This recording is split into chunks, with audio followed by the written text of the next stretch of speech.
Start.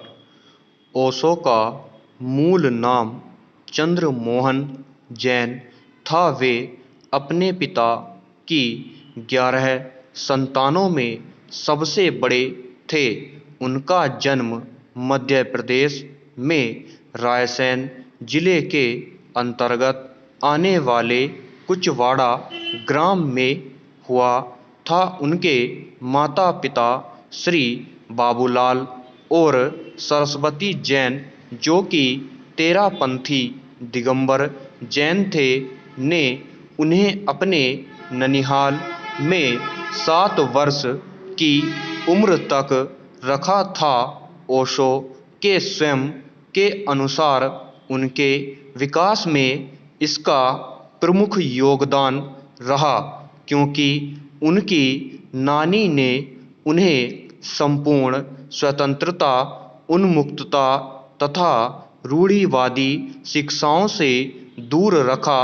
जब वे 7 वर्ष के थे तब उनके नाना का निधन हो गया और वे गाडरवारा अपने माता पिता के साथ रहने चले गए। कुएं के किनारे लगा मेहंदी का बड़ा सा बूटा अपनी शाखाएं फैलाए डटा हुआ था। दोनों तरफ से औरतें उसकी पत्तियां लेने आती थीं। कुएं के बंद होते ही दोनों तरफ की औरतों की जबान पर ताले लग गए थे। जिन औरतों को कुएं के पटने का पता नहीं था, वे अपने सिरों पर घड़े, गगरियां, रस्सी, बाल्टी लटकाए स्तब्ध खड़ी थी। किसी की बगल में बच्चा था, सिर पर बटलोई, कंधे पर रस्सी। किसी के हाथ में आसपास से तोड़ा गया सागर, किसी की उंगली से लगी आंखों में प्रश्न लिए कोई कन्या। दोनों तरफ जुबानों पर ताले लग गए थे।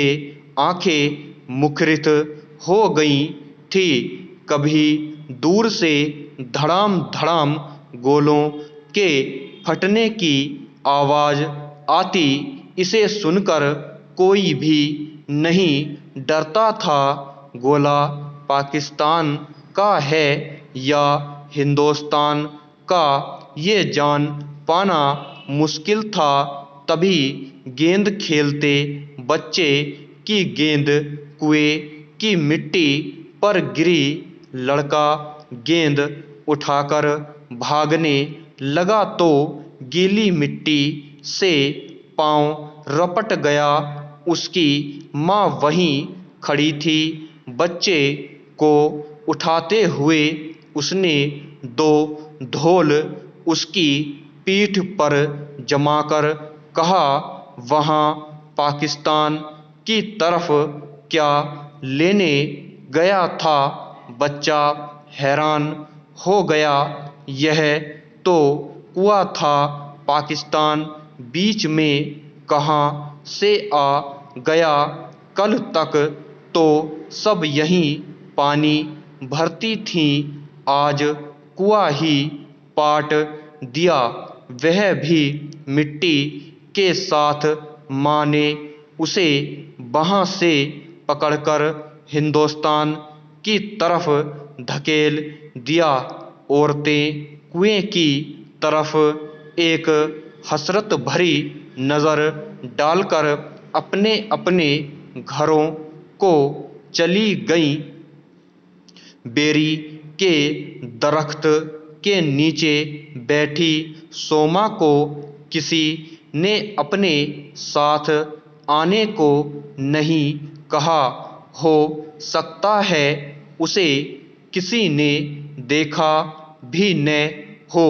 सोमा घर से एक बड़ी बटलोई लाकर कुएं की जगत पर रख देती।